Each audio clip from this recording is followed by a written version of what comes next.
They're talking sports and what's going on again. It's Jay and Immi breaking it down for the fans. Nothing gets past them. Tap in and catch them. Jay and Immi. C2CSN.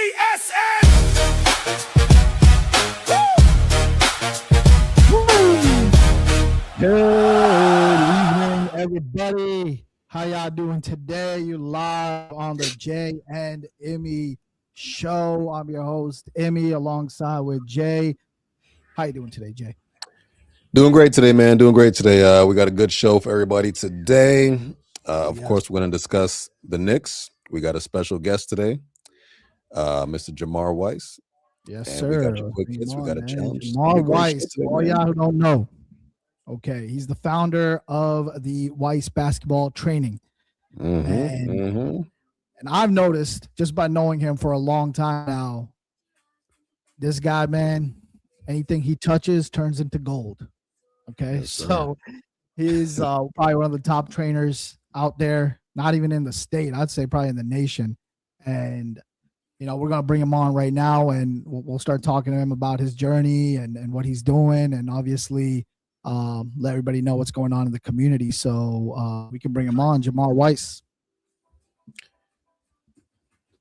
Let me just get him on. Jamar, welcome. Oh, Jamar. How you guys doing? Good, excellent, brother. How's everything? Excellent. Everything's good. So, Jamar, let's just talk about this right now. I know you for a while now, and had the honor to know you. And I remember you started off like in Seton Hall, right? So I think you played basketball in Seton Hall, and then from there, you know, you got into player development. What led you to player development? If you just want to go back to your days from Seton Hall, and then how it led to you and transpired into your developmental career. I just wanted to find a way to stay with basketball. So I started off helping some of the kids that I know like around the area, and then from that, more people started coming, and then I made a business out of it. Okay, yeah, nice. Definitely. Okay. Yeah, and then, you want to go, Jay? Well, I mean, you also spent time working with the Brooklyn Nets organization, you know, which basically gave you a behind-the-scenes look at the NBA, from what I was told. From a trainer's perspective, what was that experience like, you would say? And what would fans be surprised to learn about how much work NBA players actually put in when nobody's watching? It was a very good experience. I got to see like what everyone does pregame. Like a lot of the NBA players go through full workouts. Some of them shoot 200-300 shots before the game. But they do that every single day. There's nothing they do in the games that they don't practice. Like they don't just wake up and walk out into the game and say, "Yeah, let me shoot a step back" or whatever. Like they work on that. Right. Yeah, you got to put the work in practice, obviously, or else because it has to show when you get on the court. Yes. Right. What years were those? Were the Nets? It was the last 2 years in New Jersey and the first 2 years in Brooklyn. Wow. I don't exactly remember the years of it though.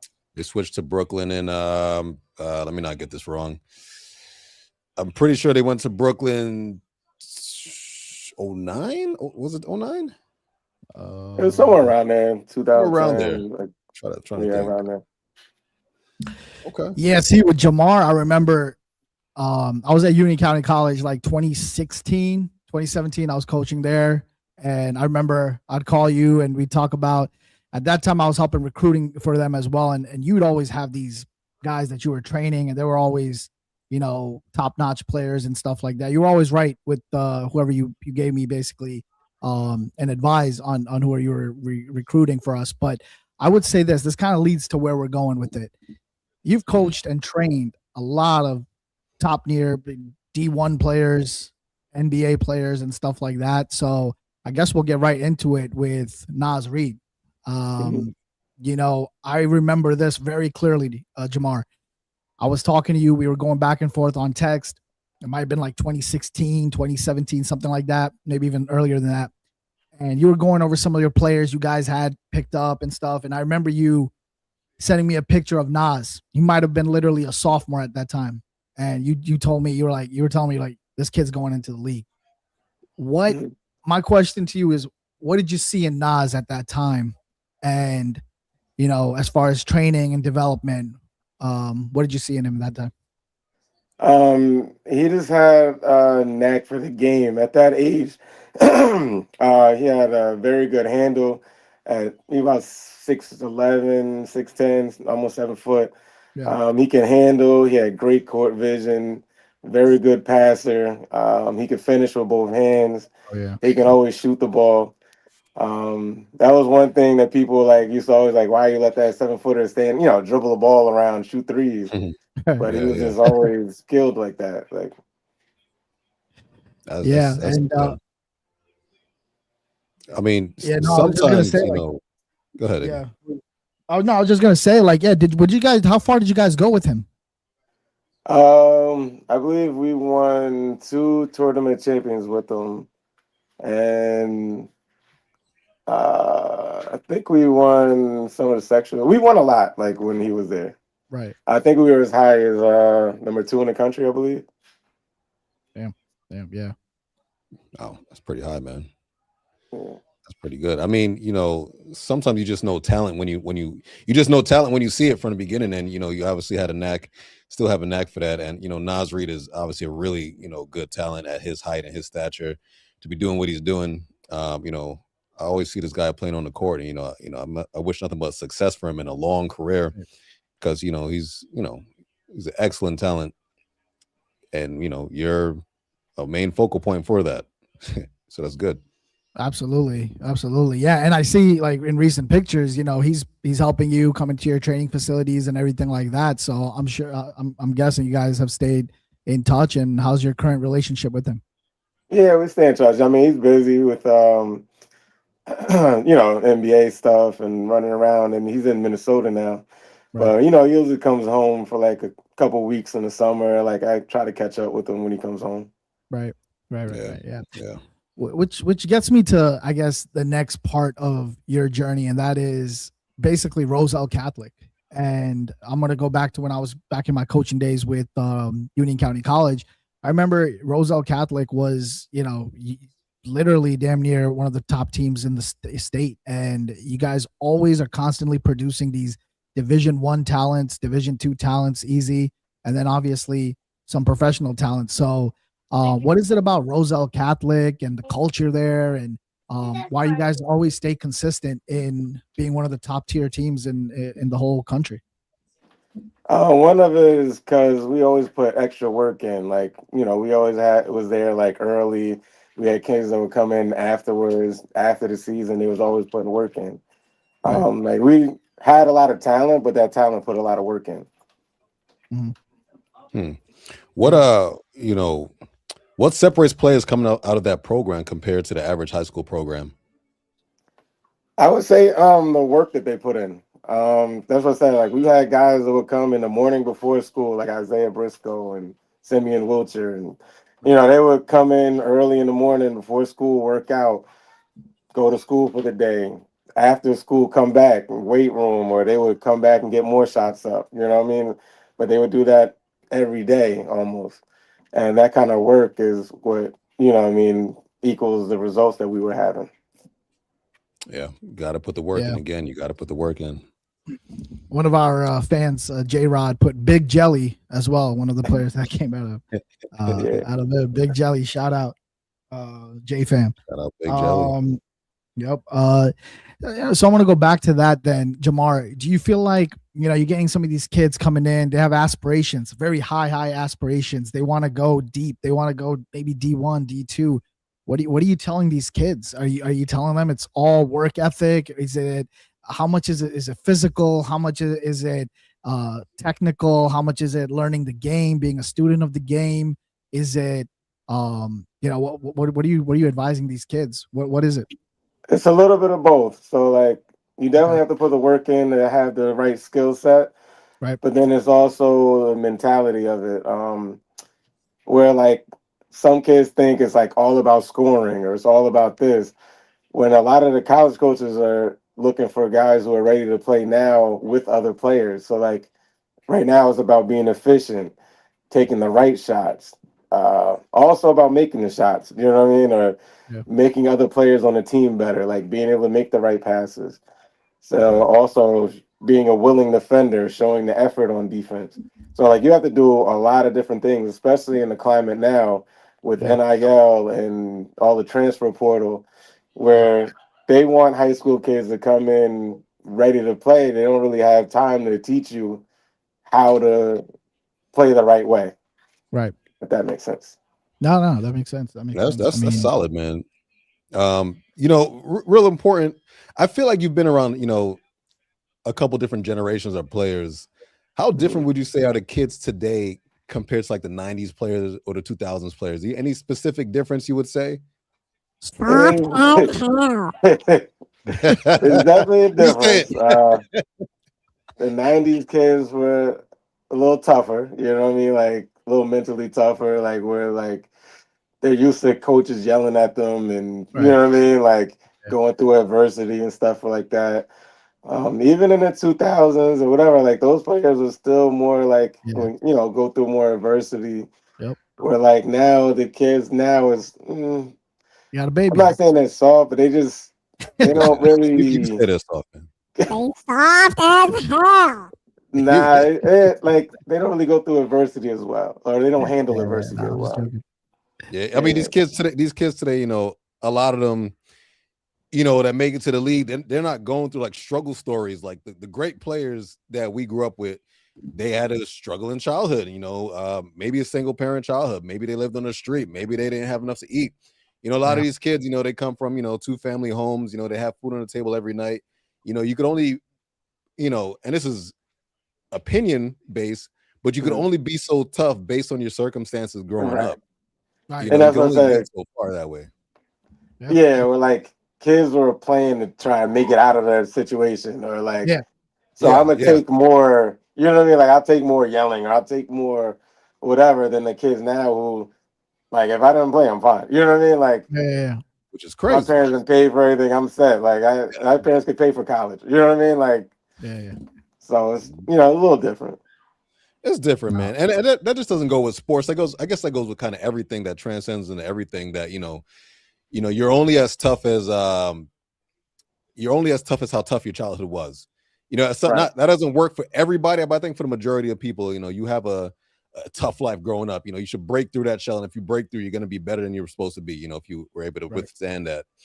So, relating that to basketball, I look at some of these players right now. I'm like, man, you guys giving up already? Like, Yeah. what's happening with you? 100%. 100%. Yeah. Yeah. No, You know? they're just mindset is a little different, and I think they don't want it as bad. It's so crazy because you can even take a look at today's NBA as well, and because Right. at the end of the day, the kids are at the end of the day, these are NBA players. They're in their early 20s, which is guys that Jamar and we've coached in that same age circle. So it's Mhm. like they just don't have that Mamba mentality, that Jordan type of mentality. That you know Oh, man, what that's you fair, man. know. Like F everybody else, it's I'm gonna get mine and we're gonna do that. I think it's a little different, but what do you think about that, Jamar? Do you think the mentality is No, it's different? definitely different. Like the kids now more want to do it their way rather than like when we were growing up, it was like this is the way to do it, and like you know what I mean, like Yeah. that's it. Well, now the kids kind of want to do it on their own terms, or like I'm gonna take this shot just because, like Right. Right. I think I can make it. Or I worked on it. Like when Yeah. like you're trying to tell them like that's not a good shot. You know what I mean? Like Yeah. Everybody wants to shoot the shot. Everybody wants to shoot the Steph Curry 3 nowadays anyway. Yeah, All these no, kids, man. it's crazy because, and like I said, and that's where it comes back to even some of these kids, right? Like they're so like they're in love with players, individual players, than teams, right? And so they're not so much looking at a system or a certain team; they're looking at a certain player and how they can basically imitate their game behind it. So, yeah, it's definitely a mentality thing. But I'll say this to you. Back to, I guess you could say, the circle of training and coaching. We've always noticed, and I talked to a lot of guys that I've coached, and whether they went overseas. I mean, Josh Treadwell very well. Josh is going to be on our show coming up soon, and he always tells me when he comes back, he's going to go visit Jamar and get some training in. So yeah, with Josh a lot. Yeah, and so it's great because I've noticed you've trained everybody. You're training kids very young, even obviously boys and girls both, all the way to pro players who are playing overseas, and when they come back, they're like, "Yo, before I see you, I'm gonna just meet up with Josh real quick, get some training and stuff like that." Yeah. And it's good that you're desired by all these type of different athletes. Do you notice still? And you remember I used to talk to you about this a lot during my Union County days, where I used to always be complaining about certain culture and certain politics, as you could say, what on, and as you know, being in certain, is there a lot of politics, as you could see, like it's still big part of, I guess, the coaching environment, the coaching circle? Yeah, it's always got to navigate around that. So it's Yeah. like basketball politics. You got parents. It's like there's Exactly. a lot of things you got to navigate around. Yep. Mm. And it's one of those things where it's just like you just said, you just got to navigate around it, and you got to, at the end of the day, you just got to get a job done. At the end of the day, we're in here to win games or develop players and help, a successful product on the court. So at the end of the day, you just Right. got to do what you have to do. Hey man, when you're evaluating a player or young player who wants to play Division I basketball, what would you say are the intangibles that separate the good players from the great ones? The main thing, it'd be like two things, like your work ethic, and I'd also say like your coachability. Like, are you willing to listen? You know what I'm saying? Because there's a lot of kids that are very skilled, Yeah. that are just hard headed, won't listen. Oh, you yeah. know what I mean? Like, Yeah. I've had kids where I'm like telling them over and over. I'm like, I've helped hundreds of kids go to college. Like, I'm telling Yeah. this for a reason. Right. But now, like, they're thinking like, oh, I'm hating on your game. But I'm like I had this one kid. So we have college coaches in gym, whatever, working out. Yeah. The kid is like 6'8", 6'7", but he doesn't have a guard skill set. He wants one, but you know what I mean? He's not there yet. Yeah. So now there's college coaches here watching, and he wants to do an in and out spin fadeaway and shoots an air ball. And I'm like, why would you do that? Like, there's people here watching. And his response is, that's what I do. And I'm just Wow. like, do what? And shoot air balls? Like this isn't gonna get you recruited. You know what I mean? Like, Yeah. so like a lot of times, like kids are hard headed now. Like they think they know better, or like their parents are telling them one thing, or people who have never sent kids to college are telling them something that they think people are looking at, when it's like that's not where they're looking for. Yeah. Generational differences. Do you They think it's like what's crazy is because we grew up like our coaches know better, right? Like, and if they told us something, we have to do it because they knew better. I feel like these kids, they think they know better, so it's like they don't look at us as the coaching as authority anymore. They kind of look at it as more as like, you're just there. Let me just do my thing. So do you think it's like a lack of respect of authority? It's not a lack of respect for authority, but it's more like I don't need it's you. like I don't parents. really need you to get there. Maybe. Right, but it's like, I don't know if it's like the parents, or they're with the parents more than they're with us, or it's like people they're friends with who are telling them like you should do this or like whatever. Yeah. And they'd be like, oh well, I know them better than you. You know what I'm saying? Or something like that. Yeah. When it's like those people who are telling you are only thinking about you, they're not thinking about the team aspect of it. Where like the college coaches who are looking at you are also looking at their team.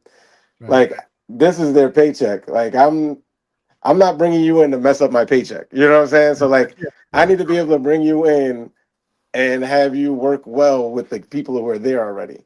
Right. Especially with NIL now and transfer portal, there's going to be juniors and seniors. You're going to have upperclassmen. So like, can you come in and not rock the boat, kind of? You know what I mean? Where these kids think they're about to go be a star somewhere. Like, I don't want to like make it sound like it's bad, but like they're not as good as they think they are. You know what I mean? Like, yeah. No, it's true, man. And then I look at it like they got to go through Division I colleges, D2 colleges. Sometimes, man, if they have that mindset going in and they get that coach, they're not going to see opportunity. They're not going to see opportunity, and it's going to be more of an issue for them, actually. So, but they gotta get that right. But I'll tell you this, Jamal, we always bring our guests and do a segment called Rapid Fire. So we have a few questions for you. All right. One of the questions is, hardest working player you ever trained? Hardest working, probably Nate Pierre. No, Isaiah Briscoe. Yeah. Okay. Okay. What made him such a what made him so tough? You think what's his coachability? Because you did say that earlier. Yeah, he's coachable. definitely coachable. He's always in the gym. Like if you he'll come in the morning, he'll come back in the afternoon. Like if you'll come, he'll be in the gym. You know what I mean? Like Yep. he always wants to work out. Where's Briscoe at lately? He's in China right now. Sheesh. Okay, Yeah, he's playing well. Yeah. nice. Oh yeah, China pays good too. Yeah. Okay. Best young player in New Jersey right now. Ooh, that's tough. On the spot. Best young player. That's still in Jersey or from Jersey? I'll give you from Jersey. It's between Micah at Plainfield and Makai White that just transferred to Brewster. Okay. I say it was probably between those two. Okay. Okay. Let me ask you this. Who's your favorite NBA player you like to watch? LeBron. I'm a big LeBron fan. Emmy, man. We're Emmy, how gonna you bring feeling with back that, up, Emmy? LeBron debates. How you feeling with that, Emmy? Hey, that's what I do. That's why I pass time there during the day. I do the LeBron. Hey, Jabbar, you spending too much time with these youngins, man. Yeah, man. You might be the only one over here, man, who's not really on LeBron like that, Emmy. But Yeah, no. Jabbar, we're gonna bring you back because we got Kobe LeBron debate coming up, and then obviously the mega of all debates, MJ and LeBron. We're gonna have a whole show on that. So we're gonna bring you 2 whole shows, man. Oh, hey, definitely put me on that one. I got all types of stuff. 100%. Toughest skill for a young player to develop in? Like, what do you see like the toughest skill for them to learn? Toughest skill would probably be shooting and or passing. I would say a lot of times shooting wise because kids end up developing bad habits, either shooting too far too early, or like not being strong enough to get the ball to the basket and having to like throw their whole bodies into it. Yeah. So they develop bad habits like young, and like also just passing strength wise, like some of the kids just like it's hard to be like, hey, see that person over there when they're just like learning how to dribble. So you know what I mean? So yeah. I mean, this might go into what you just said, and that's one mistake that young players and young kids are making. I would definitely say shot selection is a very big problem right now with the kids now.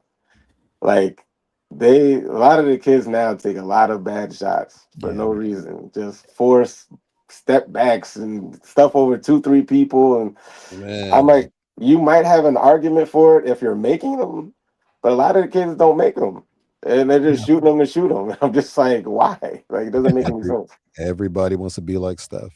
Yeah, and I'm just like, taking the shot doesn't mean you're the best player. Like, you got to make them. You know what I mean? Right. Like, and even if you're making them, like, you may impress the fans, but coaches are looking at like, I don't know how consistent you could be doing that. You know what I mean? Unless you're like one of an NBA level player that's making it consistently. Yeah. So it's different, man. Yeah. No, I mean, all I hear is IQ. That's the biggest problem right now. And that's a problem.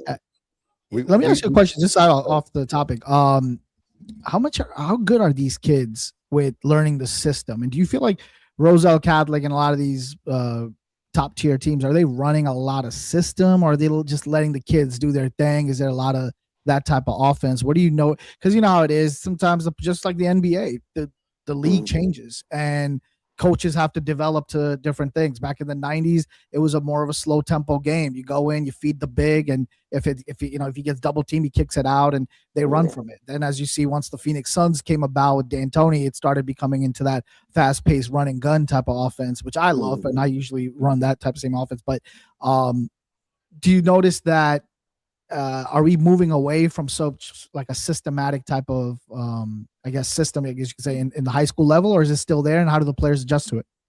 No, it depends on like the coaching. Like, there are definitely teams that run a lot of sets and backdoor and all, like Gail St. Bernard, they won the state championship this year. They run a lot of sets and backdoor is very effective with it. And then you have other teams where they're kind of like just read and react, kind of play like an AAU type of offense.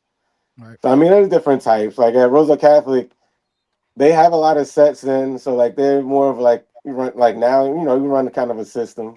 Yeah. But then like there are times in the game where you kind of let them go. You know what I mean? Like they want to play fast, so like we try to get it and go. And if we get into the half court, then you gotta like kind of run stuff. But it's Right. and you kind of see it in college too, where like I don't know if you pay attention to Big East, but Right. St. John's versus UConn just played. Yeah. UConn runs a system, sets, Yep. very organized. Danny runs great offense. Yeah, of course. Where Patino kind of runs and guns, gets the Yep. ball to the floor, press, Yep. and they're more of it just moving the ball, moving bodies, and that. Exactly. So you know what I mean? You got those different types of styles all over now. Yep. Mm. Okay, that's good to know. That's good to know. Well, what's your take on the league today? I just want to I like to get everybody's take here. What's your take on the NBA league today? Who do you think is going to win the finals? Who do you think is going there? Right now, I don't know. It's a lot of parity with the NBA right now. Like Yeah. it's all matchups. Where like I can see OKC in the finals. They struggle with the Spurs. So if they run into the Spurs in the playoffs, the Spurs could get them. You know what I mean? But like, it's a lot of good teams. You know what I mean? And like, especially now with the amount of threes people shoot, Yeah. if anyone gets hot for a couple games, like anything can happen. Yeah. It's over. Yeah, and that's why you see so many like big disparities in games where like, oh, this team lose by 20 today, but then they win by 30 the next day because so many threes they shoot. It's like So would wait, you say that you think the Spurs? amount of threes that everybody shoots is hurting the league right now, or is it making the league more enjoyable? I don't know if it's hurting the league. Like honestly, I think the way the league gets reported now hurts it more than the actual play. Yeah. Because everyone's always talking about how great the 90s and how great this was, and they always try to minimize now. Like the athletes now are great. You know what I mean? Like the level of skill in the NBA right now, even from the 12th man, is amazing. Right. But like we look at it not the same because of how it was reported. We're like, if you're looking at old 90s games now, they don't look like they did when you was a kid. You know what I'm saying? Mhm. Because like when we were a kid or younger, they were all hyping it up and it was only the good things. Well, like now, say like LeBron could have 50, but he didn't score in the last 30 seconds, and that's what they're going to lead with. Yeah. LeBron didn't score the last 30 seconds, and he might have 50, but like he's not clutch. You know what I mean? Like Terrible. Yeah. you know what I'm saying? We're like Jordan could go 4 for 70. Yeah. Hey, Jordan, you see all 4 of them buckets. You know what I mean? Like, You like that? Yeah, You no, like the league has changed, and I think to answer that, right, it's like to basically, let's put it like this, right? When you see a lot of, I remember at the collegiate level, we had our bigs back in the day. The bigs train separate, the guards train separate, and they do it for the most part. But now you got the bigs doing handle drills. You got it, and they're doing a lot of these guard drills because that's what today's day is. And back in the 90s, you didn't have these bigs doing those drills. They stayed in what they had to work on, and the guards had to do what they had to work on. And so they kind of put that all together for that fast paced type of offense. Yeah, I mean, like definitely, like the league has definitely changed. I mean, I think it's for the better. I like it more fast paced compared to the 90s. The only aspect that I hate is the fact that there's no defense. Yeah, like it's more defensive oriented. But then someone will argue you can't get it both.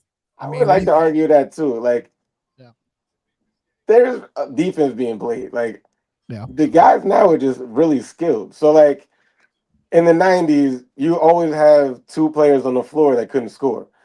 Yeah. Not to mention that everything would be played inside the 3-point line. Where, like, there's literally guys who are just not even in defensive stance when you watch those old videos. They're just backed up at the foul line looking at you at 3-point line.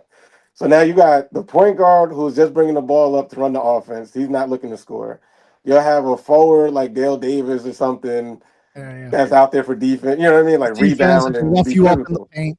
Yep. Yeah. Well, like now, all 5 guys on the floor can dribble, shoot, pass, do whatever. Yeah. So now it's like you have to guard everyone. So it's like, what do you do? And not only that, look at the best scorers in college. Some of them don't do anything in NBA. Like Jimmy Fredette was amazing. Like that man was shooting from almost half court. He got in the NBA and couldn't score. He went to China and was at scoring 80. You know what I'm saying? Like you didn't. It's not like he forgot how to score all of a sudden. It's It's not easy to score in NBA. And to add to your point, then what could have been the answer? It must be the NBA defense, because so it means they are playing defense. Yeah, so that's what I'm saying. They he would have had his way. Because if you look at it, there's a lot more into the defense now than it used to be. Where like they're Xing out, they're playing zone, they're playing different things. It's just that it's so spread out now because you have so many shooters. Right. Like the 7-footer that is taking the other center out the paint. So now I got to play the 7-footer at the 3-point line. They're getting me chasing into action where like a dribble handoff. Then they're coming back with a little hammer screen. You know what I mean? Like there's all these different actions going on. You're chasing people around here and switching and doing that. You can only do that so much. All these players are good. You know what I mean? Like even look at Mitchell Robinson. If you see him in pickup games, he's shooting threes and handling and doing all this. Yeah. You know what I'm saying? Like you got Cat 7-2 coming down, dribbling and shooting it. You know what I mean? Like yeah. Nah, you're 100% right. Yeah. Listen, all you guys out there, if you have little ones, middle schoolers, high schoolers, it doesn't matter, and you want your kids to excel in the game of basketball and possibly, get a scholarship or whatever, there's only one man to go to, and that is this man right here, Jamar Weiss Training. We'll put his link on and his IG, Jamar Weiss Training. Sign up, get your kids on board. He will take them to the league. Nah, thank you. I've had 17 McDonald's All-Americans. I don't even know how many college guys, like, with guys and girls. So I've had 17 McDonald's All-American guys and girls. There's going to be another one this year, Jordan Jackson, girl. Oh, yeah.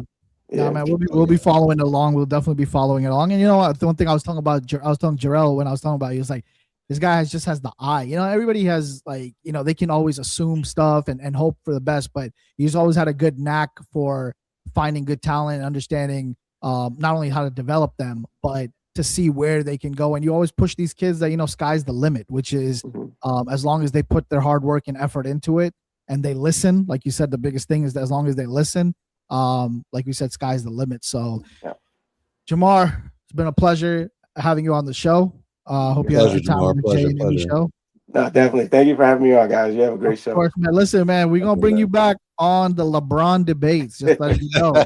Right? You just shocked the hell out of me telling me you're a LeBron fan. We definitely got to bring him back because we got enough people here to go up against you and your LeBron hating self. But, we got it stacked against you right now. So good luck when we bring him back.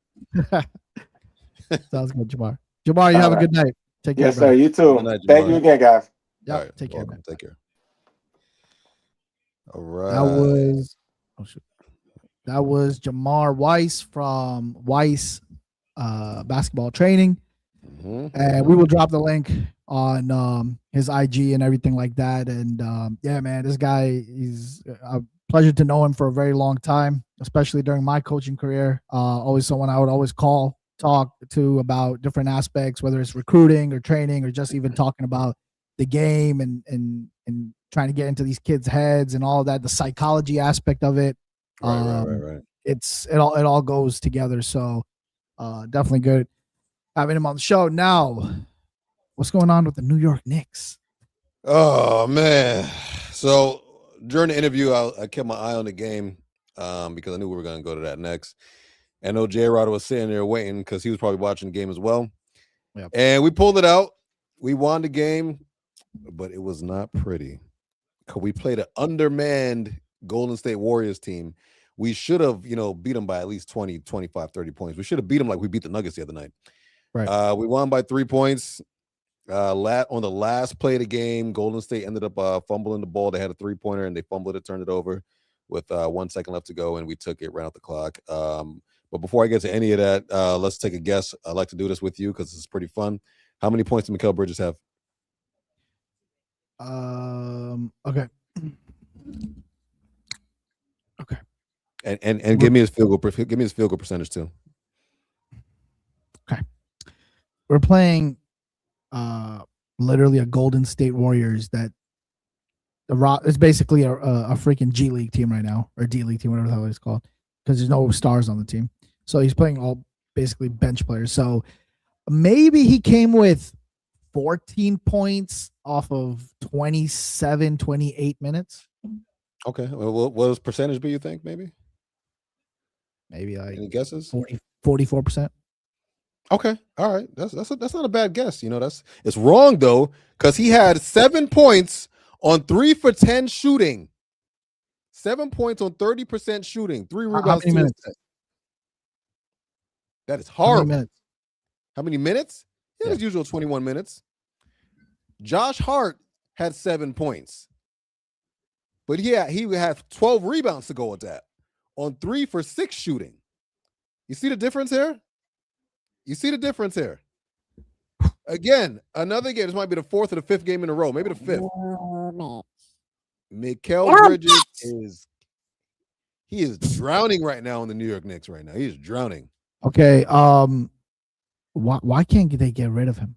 Why can't he just not play? Why does he have to play every damn game? He doesn't. Dusty first quarter, like J-Rod says. It was dusty as hell, man. It was terrible. We were down by like 20 in the first, if I'm not mistaken. But yeah, why don't they get rid of him? They can't get rid of him, man. Brunson wants him around. Let's be honest here. He doesn't. I would love for him to come off the bench at this point. Like you're not providing any contribution on the offense. Why are you still starting? Come off the bench at least. Get limited minutes. I'll put Clarkson in his place right now. Because Clarkson, he comes on the court. Clarkson came off the bench again. And how many points did Clarkson have? He had 14 points on 6 of 11 shooting. Off the bench. Mind you, he played 21 minutes just like Bridges, but he came off the bench. The mentality of coming off the bench to score like that is still different than starting the game. Yeah. I'm done with Mikal Bridges again for the 5th game in a row. I can't with this guy, man. No, listen, right now, Mikal Bridges, because he plays a lot of damn minutes. That's the problem. So let me ask you this. How many minutes Diawara played today? Diawara had 11 minutes. He only had 3 points, though. 11 minutes. I'd rather give him another 10 minutes. He probably had 14 points. He probably would. Points. He probably because would. that's just the way he is. Give him a bigger sample size. He's gonna definitely knock down some threes. He's gonna do a bunch of other things. He has to play in the flow of the game. So you give him more minutes, he's gonna have obviously more opportunity, and at least he's gonna come away with something. Whereas Bridges, the more opportunity you give him, the more ass he is. Yeah. How much opportunity can we give you? Yeah. No, there's one answer for Mikal Bridges. This sounds really, but I have to say it. Say it. And I'm not like that. I'm not that type of person. But as you guys know, and Knicks fans know this, at the end of the day, Knicks over everything, right? That's what you guys think about. I need Mikal Bridges to get injured. Damn. Yeah, it's messed up, but I need him to get injured. Damn. I'll tell you why I need him to get injured. 2 things are going to happen. Number 1, his bullshit ass streak ends.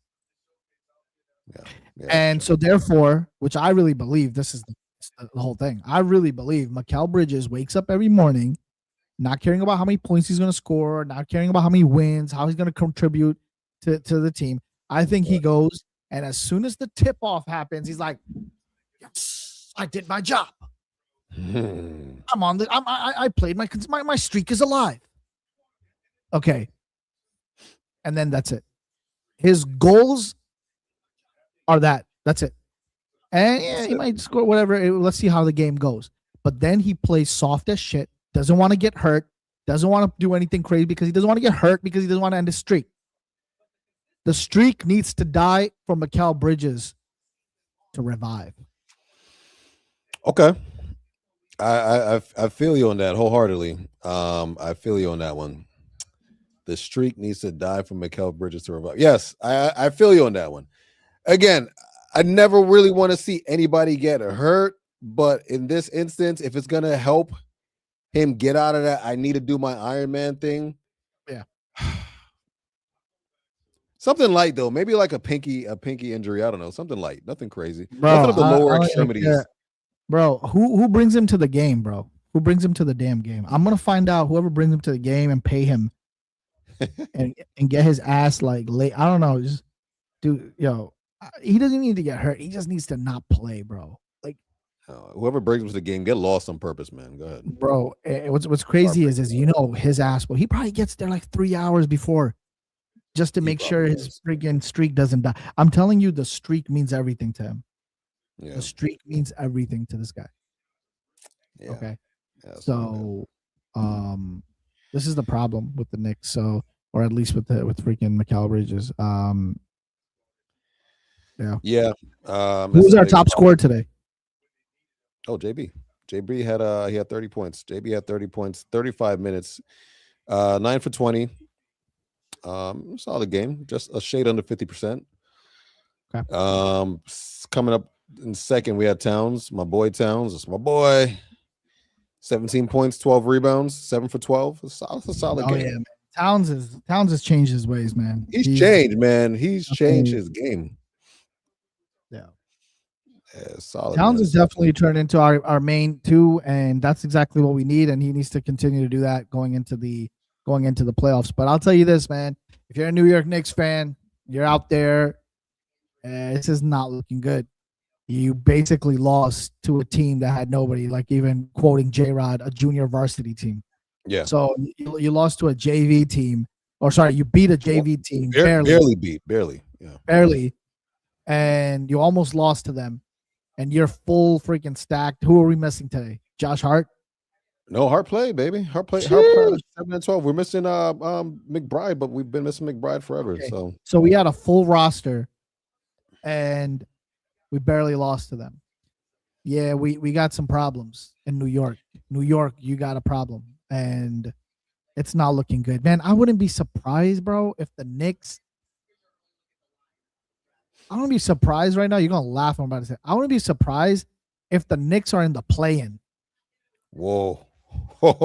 They gotta really listen. The Knicks have one of the easiest schedules left. That's what I'm saying. Like, but I want to hear what you have to say. But look, that's what I'm trying to say. Like, all the whole freaking roof has to collapse for that shit to happen, right? But guess what?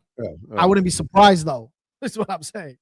No, I hear you, because they like to play down to the competition, which is highly irritating.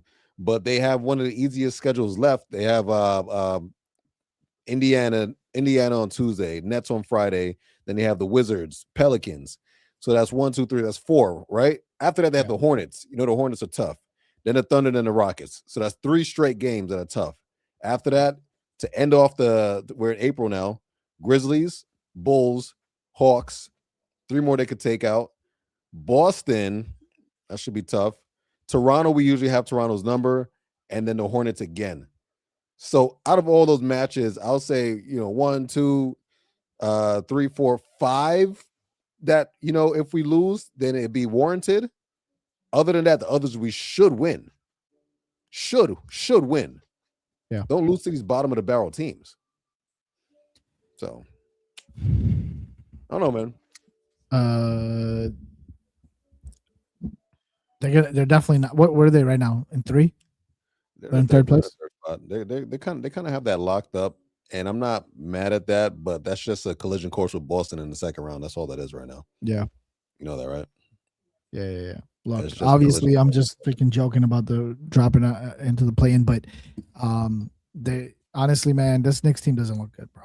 This Knicks team does not look good. This team was supposed to be the second we lost to Indiana last year, and we hired Mike Brown.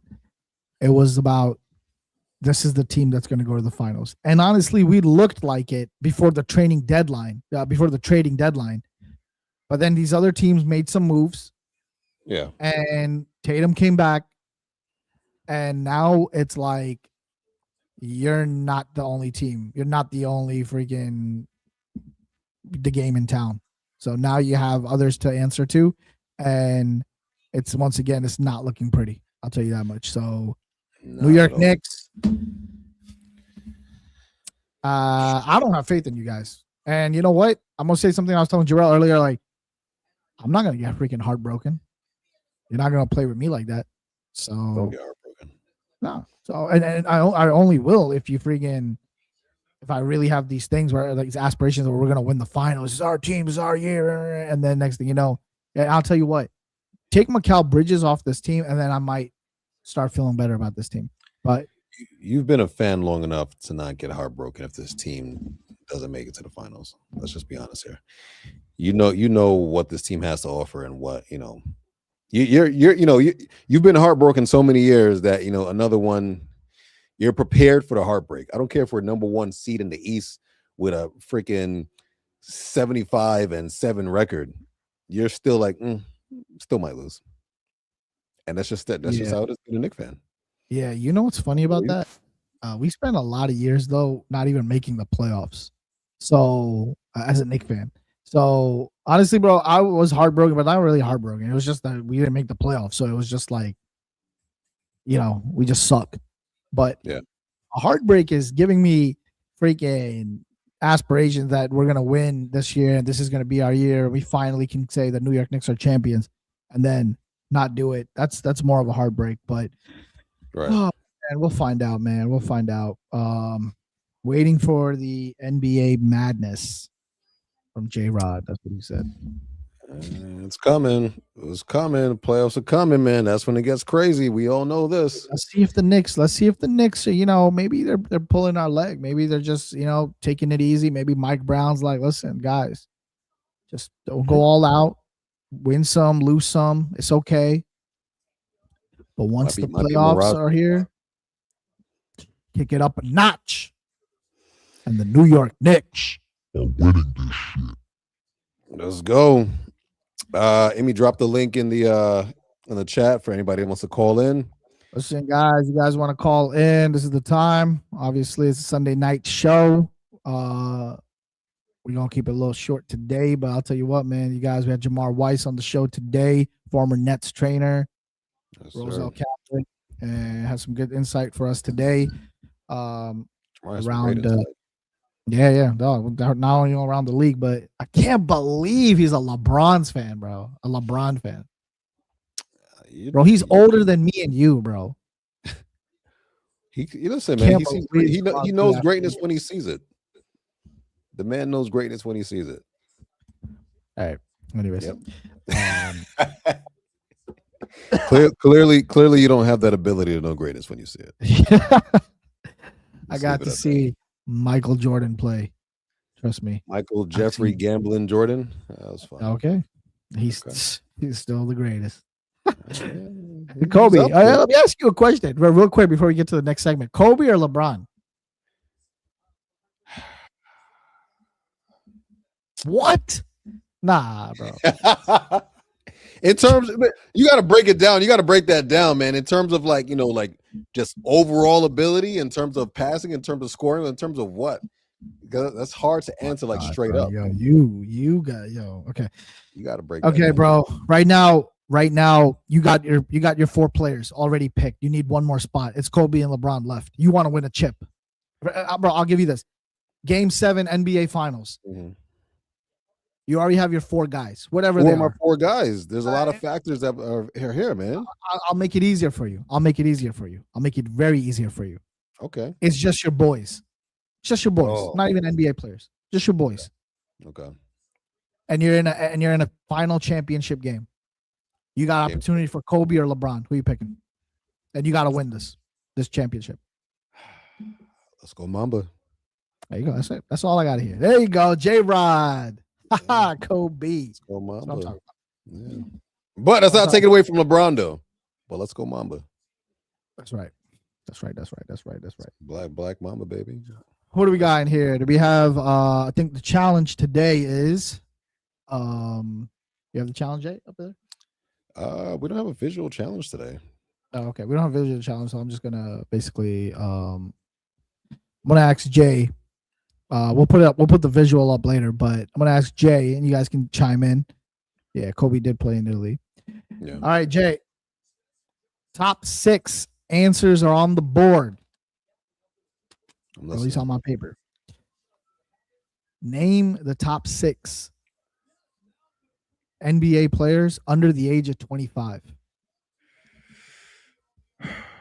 Okay. Top 6 right now under 25.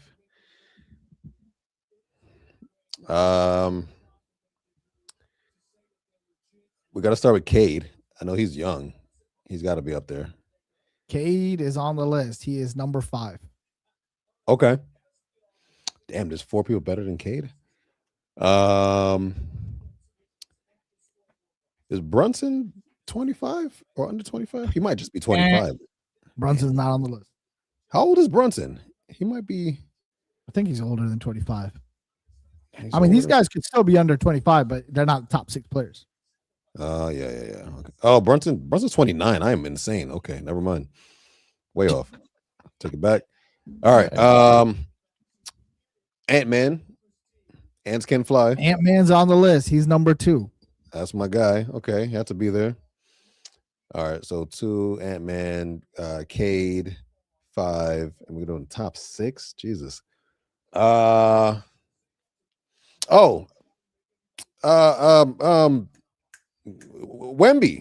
Wemby. There you go. Wemby. Wemby is number 1 on the list. Okay. Oh, I'm not surprised. Wemby's a beast. Wemby number 1. All right. 25 or younger. Let's go with who is young right now? Let's go with how old is Luca? Can we go with Luca? Can we try that? Luca is not on the list. Damn. Oh, Luca's 27. All right, not Luca. All right. Okay, so we You got need 6 Wemby. and you need 3. How many chances do I have left? You got 1 more strike, brother. Oh wow, you're making this hard for me, huh? All right, so we got Wemby, we got Cade. Saying Charlotte, Dallas, Spurs, Sixers. What are you saying, J-Rod? You helping me out here, J-Rod? Sixers. Maxi. There you go. Maxi is number 3. Thanks Top to youngest J-Rod. player under 25. J-Rod. Now you just gotta give me number 6. All right. Number 6. Can I get a hint? He's been in the league for quite some time. He's probably the oldest out of them. And I'll tell you what, he is in the Knicks division, East Coast. Okay. And I'll give you the last one. Think North. Knicks division, East Coast, North. All right. So we got who's in that division? We got let's say is it a Magic maybe? Think north of New York. Oh, north or south? Nah, think above New York. Mind you, there's not many states, American states above us. So we're going to Toronto. RJ? Scotty Barnes. Scotty Barnes is number 6. Those were the top 6 players under 25 based on NBA.com. It's crazy. So, RJ's not on there. RJ's having a great year. Oh yeah. We'll put the visuals on later on for you guys, so we'll make it easier for you. But yeah, man. So I'll tell you guys this right now: the New York Knicks are not looking good, and you guys tell me. Maybe it's something I don't see that you guys see. Sure. Please let us know. Enlighten me, because I don't see it. But I tell you that it's time for Quick hits. And the quickest of the hideous of the hits. We love us some quick hits here. Quick hit. Love us some quick hits here. Let's do it. So today for quick hits, we got a couple things to discuss. First and foremost, how do you feel about USA versus DR baseball classic there? What's going on with that, Immi? You tell me. USA versus DR. Like I told you guys last time, that the United States, or I'm sorry, I said that DR is basically the most filthiest team that you'll ever see, just because if you guys remember from the last show, I said that when a kid is born in DR, they give a bottle in one hand and a baseball bat in the other. Okay. They live and breathe this. And shout out to the Dominicans for that. They're hardworking, especially over there. And that's another thing. If you guys want to learn baseball or train hard, you just go to DR. They'll train you. You know, I was watching a video, by the way, Over here, you want to go and freaking pitch, right? What are you going to do? You go to Little League, your coach or whatever. I don't care if you're 5 years old, 6 years old, 7 years old, 8 years old, whatever. They'll put a ball in your hand and you got to throw it. Okay, all right. You want to be a pitcher? That's common sense, right? Yeah, bro. In DR, they don't even give you a ball in the beginning. They don't even give you a ball. You never see a ball. no, They'll give you a towel, and they'll put a big ass truck tire right in front, and all you're just gonna spend hours whipping that tire in a baseball pitching motion. And yeah, and they're building this freaking rock solid like arm, and by the time you give him a ball and he's throwing that, you can imagine the velocity he's going to have on that. So that's DR. So that's just a little bit backstory on that. Not to give you, just to let you know that DR is probably going to win this whole thing, but right now, from what I know, that the United States beat the Dominican Republic. yeah, right? yeah. Did they beat them? Hold on. I'm pretty sure. Find out. Double check, but I'm pretty sure I did. I gotta double check Okay. that. You guys let me know if you guys. Yep, that's the final. The USA beat DR. USA beat DR. All that DR talk for nothing. The towels and the tires and everything. Yeah, man. Never mind. You don't need that towel shit. Just go and just sign up for a traditional American league. They'll give you a baseball. That's it. That's You don't it. need that. You don't need that Not towel a stuff. bottle and a bat. Just No, do there's not baseball. send your kid to DR. We got plenty of little leagues right here, up in here, United States of America. Oh man. That's Yes, hilarious. sir. All right, man. Moving on. Big Poppy, no, says J Rod. All right, moving on. So this guy right here, man, how do you feel about his streak going on? My guy SGA. Sheesh. You know what's funny? What is it? A lot of Go ahead. people were because of the whole thing that happened with Bam. Some people started clowning this now, and they were like, "Oh, well, like today's day, you got this. Who cares about that? The league is soft and everything like that." And nah, dude, this is actually pretty impressive.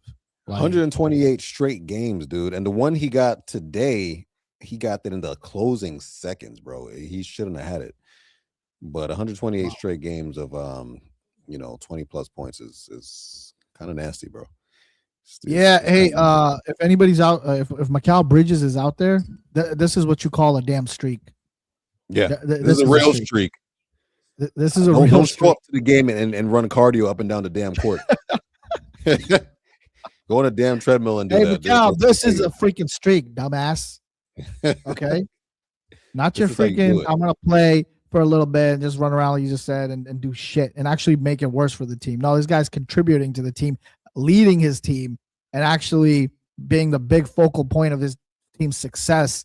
That is what he's done with his freaking streak, and obviously leading to a damn championship, And which he's elite. I looks like respect he it. might. Yeah, which it looks like it might happen again. So no, Very man, power to possible. this guy. Keep it up. I really wish the Knicks had him, Yeah, but they don't. Clippers are probably losing sleep over getting rid of him for nothing, but hey, Oh yeah. it's another story. All right, Yeah. so I want to talk to you real quick about the Eastern Conference standings because it's starting to shake up and we're getting closer to the playoffs. So just take a look here at what we have. So obviously, we got our nice top six here, but Orlando has snuck into the building. Orlando's in the conversation now, number 5 on a 7-game winning streak. Philly has dropped down, which I predicted. Embiid is, not there, and they can only sustain for so long. I still think Charlotte's going to jump up some. Miami's looking good right now, but again, we all spoke about this before. Miami plays for the playoffs. And Atlanta's on an 8-game winning streak, which is pretty crazy right now. 9, excuse me. But Orlando being up here in the top 6, do you think they're going to stay there? Or do you think they're going to head out? What do you think is going to happen with that? Yeah, only because it's Cleveland that's in front of them. If it was the Knicks, then yes. But that's just because I'm being just like hard on the Knicks. But Cleveland, I feel like I don't know. I feel like they're a good team. Cleveland's a good team. They're well coached. They have the right guys. And once again, bro, at this time of the year, everyone starts just really focusing on the playoffs. So you're gonna have some of these teams that are gonna lose some games here and there, only because they're preparing for the big picture, like you said. Orlando they're coming up, so they're gonna keep busting their A until whatever until the end of the season. But I really feel like Orlando is kind of seeing its ceiling. I don't really see them getting past the Cavs or the Knicks. So I think Orlando will be there in the five spot. Okay. Toronto's not going to jump up. You don't think so? Who? Toronto. Oh hell no. No. Yeah. Toronto's a good, well coached team. They're good. They just don't have like I said, they just don't have the pieces that I think that compete against some of those top tier teams. They're a good matchup for Orlando, actually, which I think Orlando will win, will beat them. But, okay. Yeah. But I don't think Toronto matches up to the Knicks, Cavs, Detroit, or Boston. No way. Yeah, I mean, if things was to stay the same today, we'd play Toronto in the first round, and I wholeheartedly believe that we could take Toronto. I'm not really afraid of that team. I'm 100%. Man, the Knicks are winning the first round easy. They're going to win the first round. That's not too hard. It's the second round that. It's the second round that gives me heart problems. Yeah, it's going to dread every Knicks fan, every freaking Knicks fan. Yeah, but the East is it's pretty much shaping up that this is what it's going to be. 11 through 15, they're done. They're not catching them. Milwaukee's dead. They're not even going to sneak into the play-in. I think Detroit's been kind of on a slide lately, so I could see Boston actually jumping over them, believe it or not. But it's going to be pretty much this. Philly's not going to jump back in there. Again, if anything, we know Miami likes to play for this time of year, so Miami might jump in there. And maybe they might take over Toronto's spot, and Toronto might jump in there. But more or less, the top 4 teams are pretty much set, I would say. And then we have everybody else. So it's going to be a good playoffs. We have what do we have? A little less than a month to go. Yeah, about a month. Yeah. Should be fun. Should be fun, man. I'm excited, man. You ready? Not really. Okay. For obvious reasons, I understand. You know what? Yeah, I no, I take that back. I'm ready. I'm ready to get it on. I'm actually I want the season to end. I'm tired of all this like freaking playing teams that we should be beating by a lot, not winning against them, and then not realizing what the identity is and the freaking rotation. And one day Clarkson's a hero, then the next day Clarkson is nowhere to be damn found. Yeah. Mikal Bridges playing 30 plus minutes every day, dropping 4 points. I'm just, you know what? I'm tired of the what's about to come type of shit. I just want the Knicks to just let's get to the playoffs. Just lay out all your cards and just let's see what happens. That's it. So I'm ready. I'm ready for that, man. I'm not ready for this. It just keeps prolonging. We keep after predicting what's gonna effing happen, and it's just just not it. One day at a time, but we're almost there. All right, let's move on real quick. We got one more thing to really talk about. Today was Selection Sunday. Do you have any teams that you're pretty high on going into the March Madness, going into this bracketology? Anybody you really want to focus on, or no? Who do you think? Who do you think's going to win this year? Listen, I hate to be cliche, but Duke is nasty, bro. Duke is nice. Again, I think I like Duke. Arizona's pretty nice as well. Yeah, I like Duke, man. I'm not gonna lie to you. Duke is, and they are number 1, obviously, but they're a solid team. So it's kind of hard to go against them right now, in my opinion. But yeah, again, March. Yeah, I've always been a UConn guy. Always, that's been my college team, UConn. Yeah. UConn's great. So I'm just gonna stick with them always. So let's see what we did. But I will tell you guys this: we're gonna have a show on Wednesday, and we're gonna talk March Madness. We're gonna have our brackets up. We're gonna obviously talk about other things, but definitely we'll be talking about March Madness, and we'll have a whole show on that. So be ready to talk some college basketball on Wednesday. We'll also have our insider as well. On our college sports, he'll be joining our show and giving some insight about the NCAA. And if you want to drop your bracket in by Wednesday, we could discuss that as well. Yep. We'll talk about, what you do. We'll compare brackets, and we'll have a little competition here. See who does the best over the next week or two. So That's right. That's right. That's right. that's That's it. right. Is it So- time for? A Go ahead. real moment. It's time. Quick hits is over. We're gonna go to the real world moment right now. And today on this real world moment, it Today's was real world moment is brought to you by Blockbuster. Make it a family night, and remember to rewind. It's kind. very kind. All right. Today's real world moment. I saw this video. You stopped 2 minors.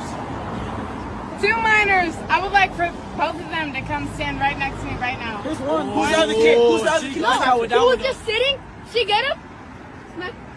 This is what happens Okay. when Blockbuster. I would like to see him right now. I'm right here. I'm right here. Maybe pass that off to somebody else. What was the reason for what?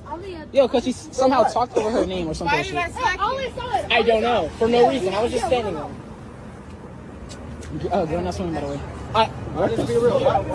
Hey, call the cops. Just call the cops. Come down. What the fuck?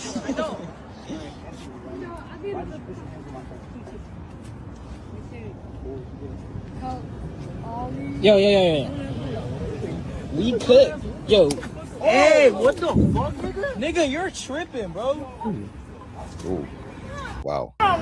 So, you guys saw the video, and the one question we have was that warranted. Quick backstory though.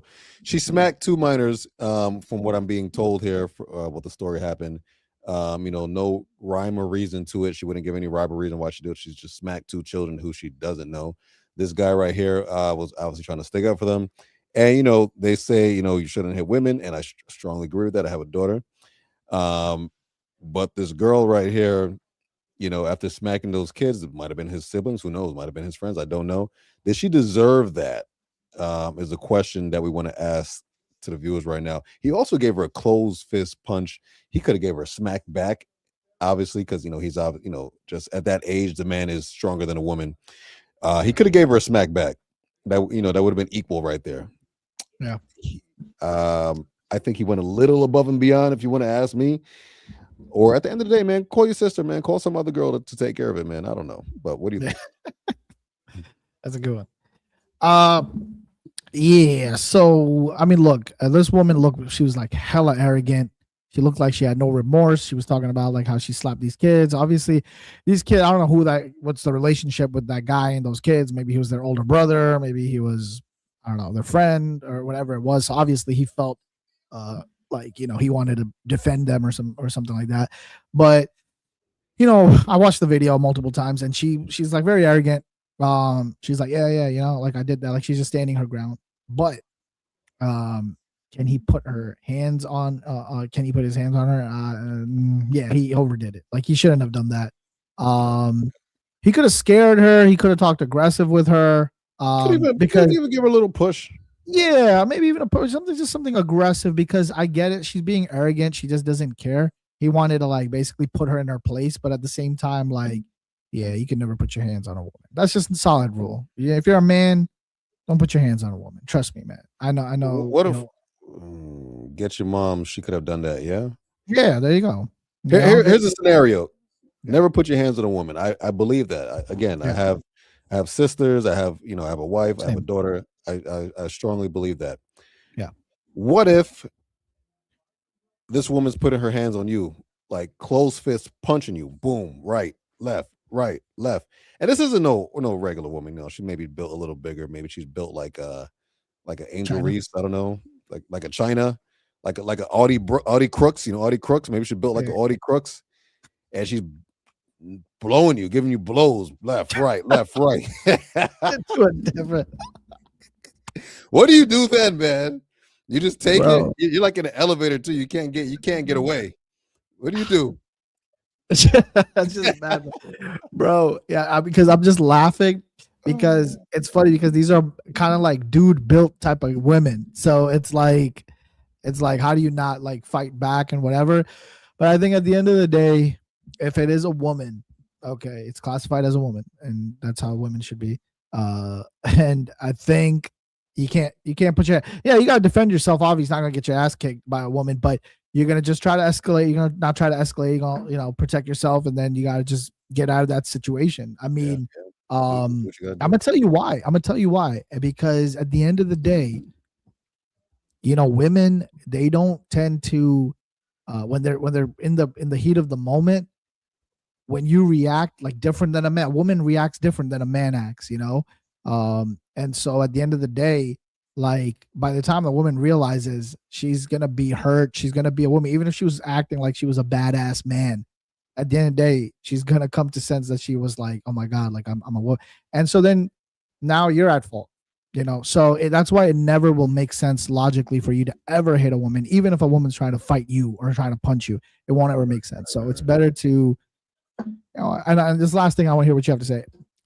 At the end of the day, man, look, you gotta understand, like, you gotta use your intellect, and you can get to a woman if you talk with intellect and reason with them and put them in their place with your words, rather than physically. So, what do you think? I agree with you. Me being a man that is 6'4", about 215, I'm bigger than damn near all women. So I personally feel like I can't hit you back. I also won't let it, if it gets to the point where I'm being pummeled in an elevator, I'm going to hold you. Right. You know what I mean? I'll hold you. I'll hold you back, and I won't let go till the situation resolved or someone comes in. But I can't hit you. One hit from me, that's a knockout, and I can't do that. It got to be like, it got to be crazy. You got to like, have a gun and you got to like be shooting out the place or something like that. But that's a whole nother story. Yeah, that's a whole thing. that's a whole nother topic of discussion. He takes it to a different level. It's bad funny. That's different. Yeah. Or what if it was someone like China? Man, China's huge, man. China beats up most men. Yeah. She could probably take me on in a fair fight. Yeah. Oh man.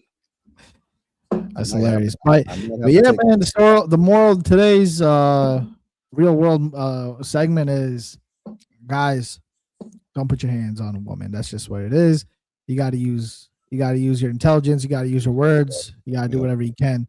Because at the end of the day, at the end of the day, it's not a fair fight, and you're never gonna walk away with an excuse. Like, this guy cannot go back and say, yeah, but she did this, she did. At the end of the day, now you're the evil guy. Whatever she did now went out the door. Yeah. Okay. Yeah. Because of what you just did. So now she's the victim now because of you. And those kids, whoever she slapped, are not the victims anymore. So so that's just what it is, but it is what it is, type of deal. But so I mean, look, guys, I'd say all right, Jay, you still good, right? All right. I'm good. You all right, bro? Yeah. But yeah, so like to say, right?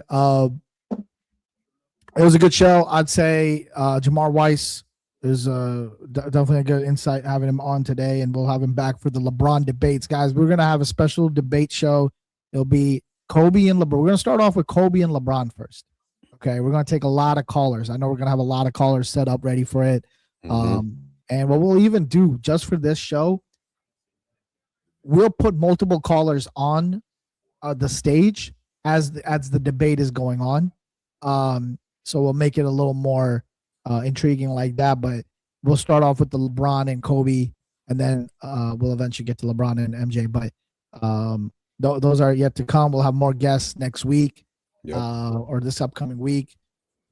Let's see how it plans out with the Knicks schedule. There's a lot going on, MLB, NFL. So stick with us. And then obviously we have always your real world moments for you guys. So Jay and Immi Show, that's where we are. You'll always get the top hottest takes from us. Once again, follow, share, subscribe, let everybody know what's going on. We just launched. We got big things coming our way. So sure do. Real quick, I mean, I'm sorry. And for everybody that loves tennis, we got a tennis insider that's going to be coming on talking about Indian Wells and upcoming Wimbledon and whatever, U.S. Open. So for you guys that love tennis out there, we got somebody out there for you too. we got. Listen, we talk all sports. Listen, I'll make it very clear. We talk everything. Okay, so not even just sports. We'll talk about anything else as well. As you can see, we just had a whole segment of real world. But especially with sports, baseball, basketball, football, we're going to talk about all of it. And we have insiders who are affiliated with some organization at some point, or trained in some, or they were involved with some type of an NFL, MLB, or NHL, or whatever it is, a type of organization. So we'll have guys on the show talking more about it and getting their take on it. But this is a platform for you guys to get on, talk, express your opinions, and hopefully, our teams and what the teams are rooting for can have a successful season, and everybody can be happy and win some chips. So that's what it's all about. It's all about the chips, baby.